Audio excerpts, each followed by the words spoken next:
There are times in a divorce where somebody might feel that they won on one issue or that they were successful on one issue. But then once the dust settles, you determine that you kind of lost overall. It's people who primarily use money as a scoreboard during their case that end up losing everything that really matters to them. And it's better to come at your situation from a human perspective when possible, instead of nickel and diming your way through the matter.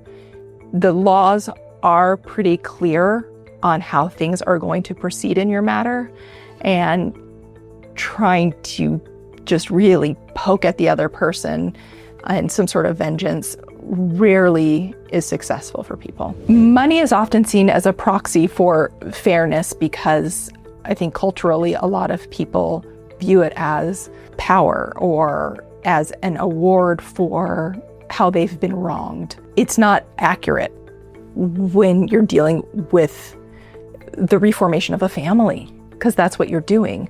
I've seen clients who will absolutely want to hold out for every last dime. They've ruined their relationship with the other party. They're unable to co-parent. The relationship with their children is extremely strained, and nobody wins that way.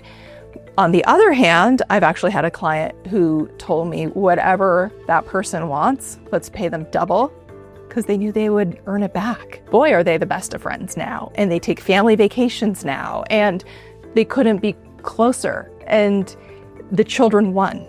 And that was an example of a client who put their family first, who put the human experience before the financial scoreboard.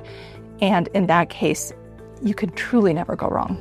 There are many people who think that they want their day in court and they're going just on the principle.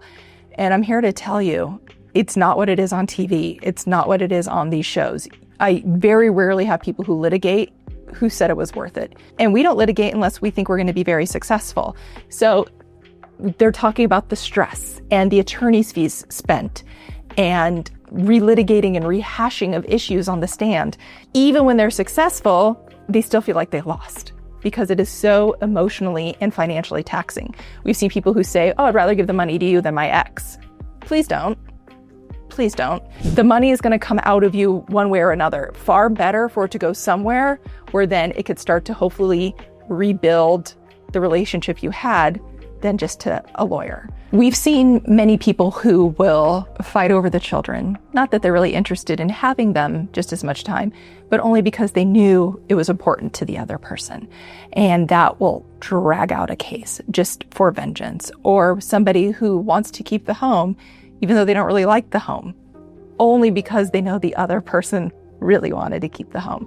People will make very immature and not well thought out decisions because they're so emotionally charged and they feel very wronged, and typically rightfully so. But you're not going to get the closure you're looking for by doing this, by continuing down those paths. You truly need to think, what do I want my future to look like? How do I want to live?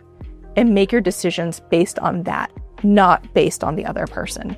I know it's a very tall ask, but you will be so grateful that you behaved that way and made those kinds of decisions a year from now.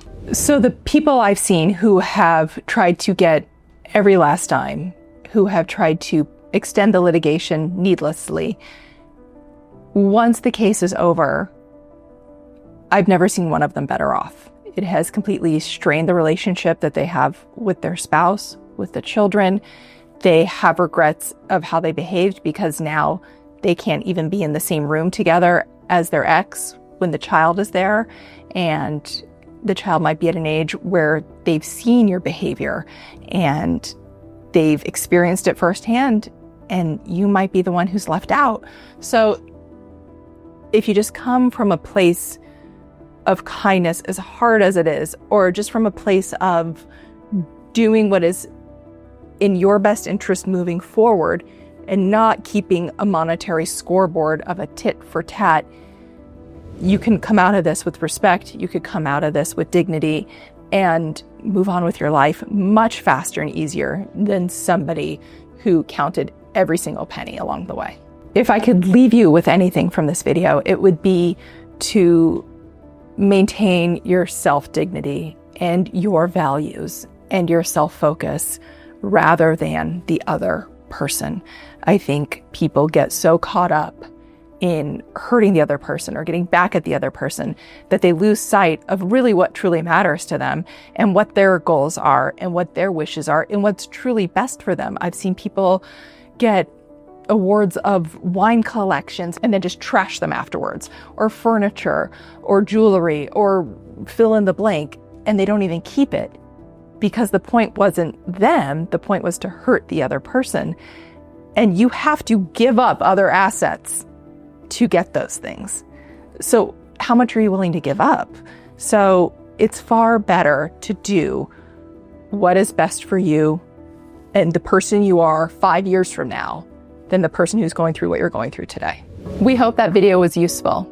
If you need any other help or further resources, use the link below. Also, if you have any questions or comments, you can leave those in the comments below and we'll see if we can use them for a future video. And as always, if you don't know what to watch next, check out one of these. Thanks.